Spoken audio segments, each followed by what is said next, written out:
Hi guys, welcome to YouTube channel Y R इस class में एक बार फिर से आप सभी लोगों का बहुत बहुत स्वागत है। तो दोस्तों, इस पूरे वीडियो में हम सेट नंबर 1 2019 801 ए कोड में प्रश्न नंबर 1 का दोस्तों का कह रहा है आपके सामने। यहाँ से निम्नलिखित कथनों में से कोई एक कथन सही है, उसे पहचान कर लिखिए। दोस्तों, पहला यहाँ से है, भारतेंदु हरिश्चंद्र को हिंदी गद्य साहित्य का जनक माना जाता है। दूसरा है, रानी केतकी की कहानी के लेखिका सुभद्रा कुमारी चौहान है। तीसरा है, आचार्य रामचंद्र शुक्ल एक प्रख्यात कवि हैं। चौथा है, डॉक्टर धर्मवीर भारती पूर्व मध्यकाल के कवि हैं। तो दोस्तों, इन चारों ऑप्शन में ऑप्शन नंबर यहाँ से आपका पहला सही है। भारतेंदु हरिश्चंद्र को हिंदी गद्य साहित्य का जनक माना जाता है, जबकि दोस्तों रानी केतकी की कहानी जो है इसको मुंशी इंशाअल्लाह खान ने लिखा है। और आचार्य रामचंद्र शुक्ल एक प्रख्यात कवि नहीं है, एक प्रख्यात गद्यकार है। तो दोस्तों, इन चारों ऑप्शन में ऑप्शन नंबर यहां से आपका पहला सही है। भारतेंदु हरिश्चंद्र को हिंदी गद्य साहित्य का जनक माना जाता है। अब दोस्तों, यहां से प्रश्न नंबर ख आपके सामने कह रहा है। इसमें दोस्तों कह रहा है, निम्नलिखित कृतियों में से किसी एक कृति के रचनाकार का नाम लिखिए। पहला है चिंतामणि, दूसरा है जन्मेजय का नागयज्ञ, तीसरा है मेरी यूरोप यात्रा, चौथा है विश्व साहित्य की रूपरेखा। तो दोस्तों, इन चारों कृतियों का हमें रचनाकार का नाम लिखना है। इसी के साथ दोस्तों प्रश्न नंबर ग है, मैला आंचल के रचनाकार का नाम लिखिए। घ है, कलम का सिपाही किस गद्य विधा पर आधारित रचना है। तो दोस्तों, जो कलम का सिपाही है इसके रचनाकार अमृत राय जी हैं। जबकि दोस्तों यहाँ से प्रश्न नंबर अंगा है, रेखा चित्र साहित्य के किन्हीं दो लेखकों के नाम लिखिए। अब दोस्तों प्रश्न नंबर 2 का कह रहा है, द्विवेदी युग की किन्हीं दो प्रवृत्तियों का उल्लेख कीजिए। दोस्तों, चाहे हमें प्रवृत्ति कहे, चाहे विशेषता कहे, चाहे लक्षण कहे, तो दोस्तों जो उत्तर आपको बताएंगे उसी उत्तर को आपको लिखना ही है। ख है, प्रयोगवादी काव्यधारा के दो प्रमुख विशेषताएं लिखिए। प्रश्न नंबर ग है, छायावाद के किसी एक कवि का नाम लिखिए। आइए दोस्तों चलते प्रश्न नंबर ख। प्रश्न नंबर 2 के जितने भी खंड है अच्छे तरीके से हम पढ़ते हैं। तो दोस्तों, यहाँ पर प्रश्न नंबर 1 के खा में हमें कृति दिया गया है। इन कृतियों का हमें लेखक का नाम लिखना है। जैसे कि दोस्तों यहाँ से जो आपका चिंतामणि एक आपकी कृति है, जिसके लेखक दोस्तों आचार्य रामचंद्र शुक्ल जी हैं। जन्मेजय का नागयज्ञ के लेखक जयशंकर प्रसाद जी हैं। और इसी के साथ मेरी यूरोप यात्रा के लेखक डॉक्टर राजेंद्र प्रसाद हैं। विश्व साहित्य की रूपरेखा के लेखक पद्मलाल पुन्नलाल बख्शी जी। तो दोस्तों, यहाँ से जो चिंतामणि है, इस चिंतामणि कृत के रचनाकार दोस्तों कौन है? आचार्य रामचंद्र शुक्ल जी हैं। जन्मेजय का नागयज्ञ के रचनाकार या लेखक जयशंकर प्रसाद हैं। मेरी यूरोप यात्रा के लेखक डॉक्टर राजेंद्र प्रसाद जी हैं। विश्व साहित्य की रूपरेखा के लेखक या रचनाकार पद्मलाल पुन्नलाल बख्शी हैं। अब दोस्तों, यहां से प्रश्न नंबर 1 का आपके सामने यहां से कह रहा है, मैला आंचल के रचनाकार का नाम लिखते। दोस्तों, इसका उत्तर क्या होगा? फणीश्वर नाथ रेणु, अर्थात मैला आंचल के रचनाकार का नाम दोस्तों फणीश्वर नाथ रेणु है। यानी फणीश्वर नाथ रेणु ने मैला आंचल कृत की रचना की। अब दोस्तों प्रश्न नंबर 1 का घ है, कलम का सिपाही किस गद्य विधा पर आधारित रचना है। तो दोस्तों, कलम का सिपाही के जो रचनाकार हैं वह दोस्तों अमृत राय हैं। जबकि कलम का सिपाही किस गद्य विधा पर आधारित है? तो दोस्तों यह आपका जीवनी विधा पर आधारित है। दोस्तों, कलम का सिपाही जीवनी विधा पर आधारित रचना है।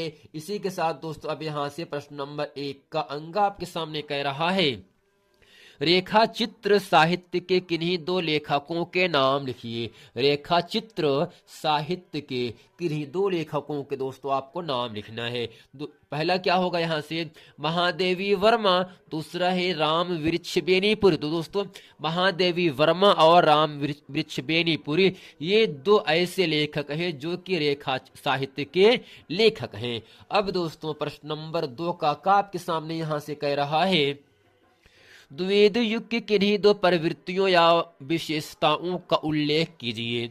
द्विवेद युग की किन्हीं दो प्रवृत्तियों का उल्लेख कीजिए। तो दोस्तों इसका उत्तर क्या होगा, यहाँ से लिखेंगे नारी की महत्ता पहली विशेषता होगा द्विवेद युग का, जबकि राष्ट्रीय भावना, यह दोस्तों दो विशेषता आपका है द्विवेद युग, यानी द्विवेद युग की किन्हीं दो प्रवृत्तियों या विशेषताओं का अगर उल्लेख पूछ रहा है तो आपको उत्तर क्या होना चाहिए, नारी की महत्ता और राष्ट्रीय भावना। तो दोस्तों हमें नारी के महत्व को समझना चाहिए और राष्ट्र के प्रति महान भाव रखना चाहिए। अब दोस्तों यहां से प्रश्न नंबर 2 का खा है, प्रयोगवादी काव्यधारा की दो प्रमुख विशेषताएं लिखिए। इसका दोस्तों उत्तर क्या होगा, नए बिंब तथा प्रतीक, दूसरा होगा विद्रोह का स्वर। तो दोस्तों प्रयोगवादी काव्यधारा की जो दो मुख्य विशेषताएं होती हैं उनमें से पहला है नए बिंब तथा प्रतीक है, दूसरा है विद्रोह का स्वर है।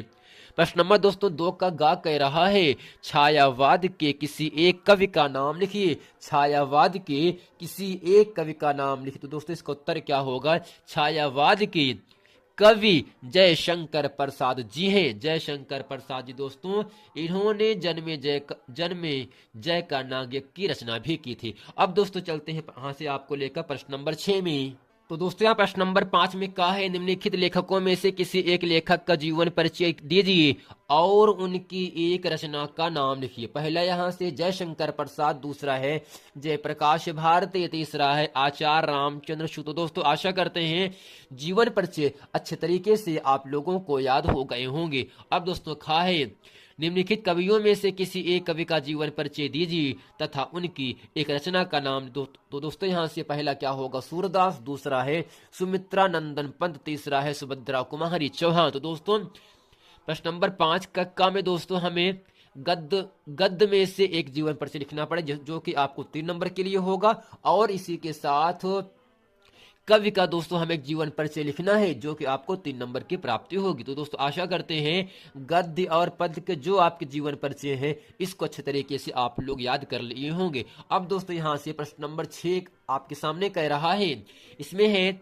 निम्नलिखित संस्कृत गद्यांशों का संदर्भ सहित हिंदी में अनुवाद कीजिए। दोस्तों हमें यहाँ से जो आपका संस्कृत गद्यांश दिया गया है इसका हमें संदर्भ सहित हिंदी में अनुवाद करना है। अब दोस्तों यहाँ से करते क्या है, हेडिंग करते हैं संदर्भ। दोस्तों ये संदर्भ का मतलब ये होता है ये जो गद्यांश है किस पाठ से लिया गया है। अब दोस्तों हेडिंग करते हैं संदर्भ और हम इसमें लिखेंगे प्रस्तुत संस्कृत गद्य अवतरण संस्कृत परिचायिका के अंतर्गत संगृहीत वाराणसी नामक पाठ से अवतरित किया गया है। दोस्तों संदर्भ क्या होगा, प्रस्तुत संस्कृत गद्य अवतरण संस्कृत परिचायिका के अंतर्गत संगृहीत वाराणसी नामक पाठ से अवतरित किया गया है। अब दोस्तों यहां से हेडिंग करते हैं हिंदी अनुवाद। दोस्तों गद्यांश आपके सामने यहां से कह रहा है, वाराणसी सुविख्याता प्राचीना नगरी इयं विमल सलिल तरंगायाः गंगायाः कूले स्थिता अस्ति अस्याः घट्टानां वल्या कीर्तिः पंक्तिः धवलायां चंद्रिकायां बहुराजते अगणिताः पर्यटकाः सुदूरेभ्यः देशेभ्यः नित्यम् अत्र आयान्ति अस्याः घट्टानां चा शोभां विलोक्य इमां बहु प्रशंसन्ति। तो दोस्तों इस पूरे गद्यांश का हम हिंदी अनुवाद अच्छे तरीके से आप लोगों को बताते हैं। दोस्तों यहां से कह रहा है वाराणसी सुविख्याता प्राचीना नगरी, वाराणसी मिस वाराणसी। और दोस्तों सुविख्याता का मतलब ये होता है बहुत ही मशहूर, प्राचीना का मतलब प्राचीन यानी पुरानी, नगरी का मतलब नगर है यानी शहर है।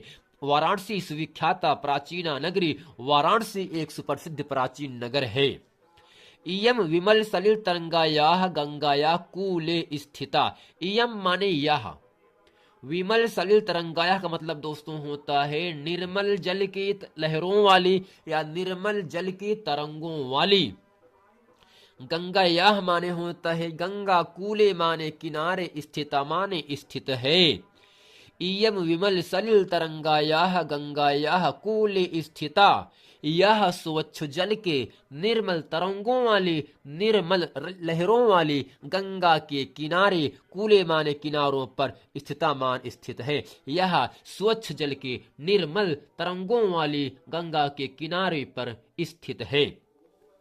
अस्याह घट्टानाम वलयाकृति पंक्ति धवलायाम चंद्रिकायाम बहुराजिते। अस्याह माने इसकी, अस्या माने इसकी, घट्टानाम का मतलब घाटों की, इसकी घाटों की, वलयाकृत का मतलब दोस्तों होता है घुमावदार या गोलाकार, और यहां से पंक्ति का मतलब लाइन होता है, कतार होता है। धौलायाम का मतलब दोस्तों होता है सफेद या उज्जवल। चंद्रिकायाम का मतलब होता है चंद्रमा के समान, चंद्रमा के समान। बहु माने बहुत से, राजते माने दोस्तों होता है शोभित होते हैं, शोभित होती हैं या सुंदर लगती हैं।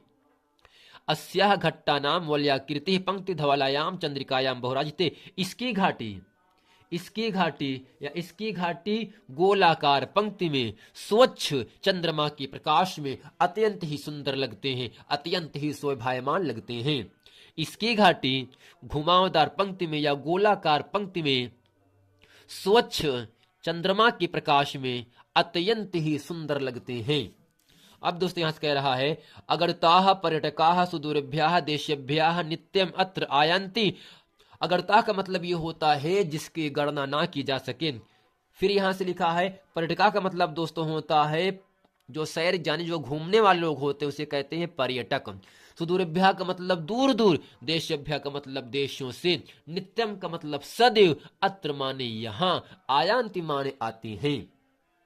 अगरताः पर्यटकाः सुदूरभ्यः देशेभ्यः नित्यम अत्र आयन्ति। असंख्य यात्री या असंख्य पर्यटक दूर दूर देशों से, असंख्य पर्यटक दूर दूर देशों से सदैव यहां आते हैं। दोस्तों कहां आते हैं? वाराणसी में आते हैं। अस्याह घट्टानाम चा शोभाम विलोक इमाम बहु प्रशंसन्ति। अस्याह माने इसकी, घट्टानाम माने घाटों की, इसकी घाटों की, चा शोभाम का मतलब होता है इसकी सुंदरता, इसकी सुंदरता। बिल्लो का मतलब दोस्तों होता है देख करके। इमाम माने इसकी, बहु माने बहुत सी, प्रशंसन्त का मतलब प्रशंसा करते हैं। अस्याह घट्टानाम चा शोभाम विलोक इमाम बहु प्रशंसन्ति। और इसकी घाटों की सुंदरता को देखकर, और इसकी घाटों की सुंदरता को देखकर इसकी बहुत प्रशंसा करते हैं, लोग इसकी बहुत प्रशंसा करते हैं। दोस्तों आशा करते हैं प्रश्न नंबर 6 का जो संस्कृत गद्यांश दिया गया है, इस संस्कृत गद्यांश का हिंदी अनुवाद अच्छे तरीके से आप लोगों को समझ में आ गया होगा। अब दोस्तों प्रश्न नंबर यहाँ से 7 में दोस्तों आपको इतना ही समझना है, आप लोगों को 2 श्लोक अच्छे तरीके से याद कर लेना है। एक दोस्तों पेपर में दिया जाएगा और एक आपसे पूछेगा 2 नंबर के या 3 नंबर के लिए लिखने के लिए। दोस्तों आशा करते हैं श्लोक भी अच्छे तरीके से आप लोग तैयार कर लिए होंगे। अब दोस्तों यहाँ से आपके सामने कह रहा है, जो प्रश्न नंबर यहाँ से आपका 8वां कह रहा है, हास अथवा करुणस की परिभाषा, उत्प्रेक्ष अथवा उपमा अलंकार की परिभाषा, सोरठा और रोला छंद की परिभाषा, इन तीनों परिभाषाओं को हास्य या करुण, उत्प्रेक्षा या उपमा, सोरठा या रोला छंद की परिभाषा अच्छे तरीके से आप लोग दोस्तों याद कर लिए होंगे। अब दोस्तों यहां से कह रहा प्रश्न नंबर 9 कह रहा है, निम्नलिखित उपसर्गों में से किन्हीं 3 के मेल से एक एक शब्द बनाइए। आ है, अनु है, सु है, अभी है, और दोस्तों इसके साथ आपका सहा है। तो दोस्तों यहाँ पर प्रश्न नंबर 9 के काम में हमें उपसर्ग दिया गया है आ, अनु, सु, अभि, सह, परि। हमें इन सभी उपसर्गों से हमें शब्द बनाना है। जैसे कि दोस्तों आ से शब्द बनता है अभाव, अनु से अनुमान, सु से सुकुमार, अभि से अभियोग या अभिलाषा, दोस्तों सा से होता है सहयोग, सहपाठी, सहचर, सहजन, और दोस्तों इसी के साथ पर से बनाते हैं परिधान या परिभ्रमण या परियोग बना सकते हैं। अब दोस्तों प्रश्न नंबर 9 के खा में हमें प्रत्यय दिया गया है, इन प्रत्ययों का हमें शब्द बनाना है। तो दोस्तों उपसर्ग शब्दों के पहले जुड़ता है, जबकि प्रत्यय शब्दों के अंत में जोड़ा जाता है। आई दोस्तों यहां से है, आई प्रत्यय का हम जब शब्द बनाते हैं तो यहां से लिखेंगे लिखाई, पढ़ाई, हंसाई, चलाई। दोस्तों ऐसा शब्द बनाना है जिसकी अंत में आई शब्द लगा हो, और दोस्तों ऐसा शब्द बनाना है जिसके अंत में ता लगा हो। जैसे यहां से दिया गया है सबलता, सज्जनता, महानता, लघुता। दोस्तों ता से हम इन सभी शब्दों को, जो हम आप लोगों को भी बताए, इन शब्दों को हम बना सकते हैं। दोस्तों वा से होगा पहनावा, लिखावा, बतावा, चलावा। दोस्तों यहां से क्या होगा, वा शब्द का पहनावा शब्द आपका क्या होगा, यहां से शब्द हो जाएगा। दोस्तों त्वा से ममत्व, घटत्व, बढ़त्व, चढ़त्व, बनत्व, इन सभी शब्दों को हम बना सकते हैं। दोस्तों वट से होगा यहां से बनावट, लिखावट, सजावट बना सकते हैं। इसी के साथ जो आपका हट प्रत्यय है, इससे शब्द बनाते हैं घबराहट, झंझनाहट, इन सभी शब्दों को हम बना सकते हैं। अब दोस्तों प्रश्न नंबर 9 के गा में आपसे को इतना ही कह रहा है, शब्द हमें दे दिया गया है और दोस्तों में इन सभी शब्दों का समास विग्रह करने के लिए पूछ रहा है। जैसे कि दोस्तों जो आपका शब्द दिया गया है, पारिपाद है, त्रिभुवन है, महात्मा है, यशोधन है, चंद्रशेखर है, चौराहा है। दोस्तों पारिपाद का शब्द हम जब समास विग्रह करते हैं तब होता है पारि और पाद। त्रिभुवन शब्द का समास विग्रह तीन लोकों का समाहार होता है। महात्मा शब्द का समास विग्रह महान है जो आत्मा होगा। यशोधन का समास विग्रह यश है, धन जिसका। दोस्तों यश का मतलब होता है प्रसिद्धि। चंद्रशेखर दोस्तों इसका समास विग्रह होता है चंद्र है जिसके शिखर पर, चंद्र है जिसके शिखर पर। और चौराहा शब्द का समास विग्रह चार राहों का समूह होता है। दोस्तों आशा करते हैं इन सभी शब्दों का समास विग्रह करना अच्छे तरीके से आप लोगों को समझ में आ गया होगा। अब दोस्तों प्रश्न नंबर 9 के घाप के सामने कह रहा है, शब्द हमें दे दिया गया है, हमें इन चारों शब्दों का तत्सम रूप लिखना है। दोस्तों तत्सम रूप का मतलब ये होता है शुद्ध रूप आपको लिखना है। अब यहाँ से पहला है दूध है, मक्खी है, कुआं है, भाप है। दोस्तों हम दूध शब्द का तत्सम रूप दुग्ध होता है और दुग्ध का माने दोस्तों दूध होता है। ठीक इसी प्रकार मक्खी शब्द का तत्सम रूप मछिका होता है और दोस्तों कुआं शब्द का तत्सम रूप कूप होता है। कूप का मतलब कुआं होता है, मछिका का मतलब मक्खी होता है, दुग्ध माने दोस्तों दूध होता है। इसी के साथ जो आपका भाप शब्द है इसका तत्सम रूप दोस्तों वाष्प होता है। अब दोस्तों प्रश्न नंबर 9 कंगा कह रहा है, तो दोस्तों यहाँ प्रश्न नंबर 9 के घा में आपसे केवल शब्द दिया गया है, हमें इन पांचों शब्दों का पर्यायवाची शब्द लिखना है। यानी ऐसे शब्द जो एक से ज्यादा अर्थ रखते हैं पर्यायवाची शब्द कहलाते हैं। पक्षी को दोस्तों यहाँ से लिखते हैं खग विग। तो दोस्तों खग और विहग का मतलब पक्षी होता है।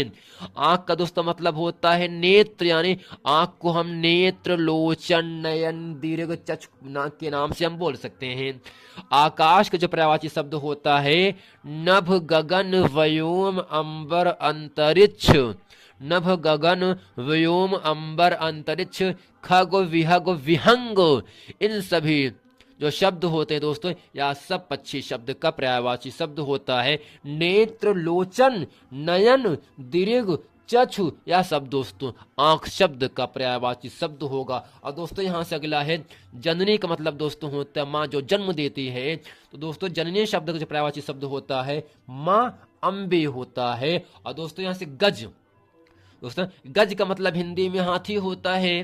दोस्तों गज शब्द का पर्यायवाची शब्द हाथी और हंसती होता है। इसी के साथ दोस्तों यहाँ से प्रश्न नंबर 10 का काप के सामने कह रहा है, इसमें दोस्तों केवल आपसे शब्द दिया गया है, हमें इन सभी शब्दों का संधि विच्छेद दिया गया है, शब्द बनाना है और संधि का नाम लिखना है। दोस्तों यहाँ से सुधन आगतम, शब्द होगा स्वागतम, आधा वह है आधा सा है, यड़ संधि हो जाएगा।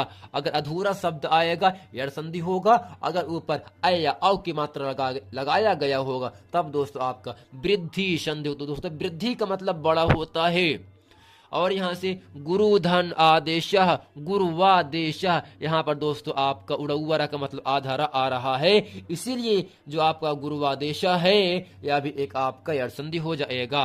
महाधन औजह, महौजह, हा के ऊपर दोस्तों औ की मात्रा यानी 2 पाई लगाया गया है, इसका मतलब महौजह भी आपका वृद्धि संधि होगा। और दोस्तों तदा धन एव, तदेव होता है, द के ऊपर ऐ की मात्रा होने की वजह से आपका जो शब्द तदेव है वृद्धि संधि के अंतर्गत चला जाएगा। प्रश्न नंबर दोस्तों 10 के खा में आपसे इतना ही पूछ रहा है। शब्द दिया गया है हमें, फल, मत्ती, तद और युष्मद, इन चारों शब्दों का हमें षष्ठी विभक्ति बहुवचन क्या होता है। दोस्तों फल का षष्ठी विभक्ति बहुवचन फलानाम होता है। ठीक इसी प्रकार मति का षष्ठी विभक्ति बहुवचन मति नाम होता है। तो दोस्तों फल और मति शब्द का धातु रूप अच्छी तरीके से आप लोगों को याद कर लेना है। और दोस्तों यहाँ से तद का षष्ठी विभक्ति बहुवचन तासाम होता है और युष्मद शब्द का षष्ठी विभक्ति बहुवचन युष्माकम होता है। अब दोस्तों यहाँ से प्रश्न नंबर 10 के गाप के सामने इसमें कह रहा है, जो कि इस पूरे वीडियो का अंतिम प्रश्न होगा। इसमें शब्द दिया गया है पठेत, हसंतु, अपचाम, दरच्छसी, इन सभी शब्दों का धातु लकार पुरुष और वचन पूछ रहा है। तो पठेत पर धातु का विधिलिंग लकार प्रथम पुरुष और दोस्तों एक वचन होगा। हसंतु जो होगा हस धातु का लोट लकार प्रथम पुरुष बहुवचन में जाएगा।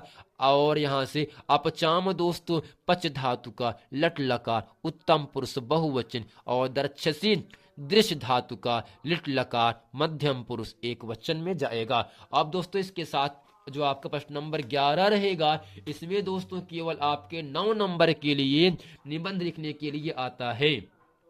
चाहे दोस्तों प्रदूषण की समस्या एवं समाधान इसको तैयार कर लीजिए, और या क्रिकेट मैच का आंखों देखा हाल, मोबाइल से होने वाले दुष्प्रभाव क्या क्या होते हैं, परिश्रम ही सफलता की कुंजी है, और देश प्रेम, 15 अगस्त और 26 जनवरी, होली, दीपावली, इन सभी निबंधों का अच्छे तरीके से आप लोग ध्यान से पढ़ लीजिएगा। दोस्तों आशा करते हैं ये पूरा प्रश्न वीडियो अच्छे तरीके से आप लोगों को समझ में आ गया होगा। मिलते हैं दोस्तों नेक्स्ट वीडियो में, तब तक के लिए थैंक यू।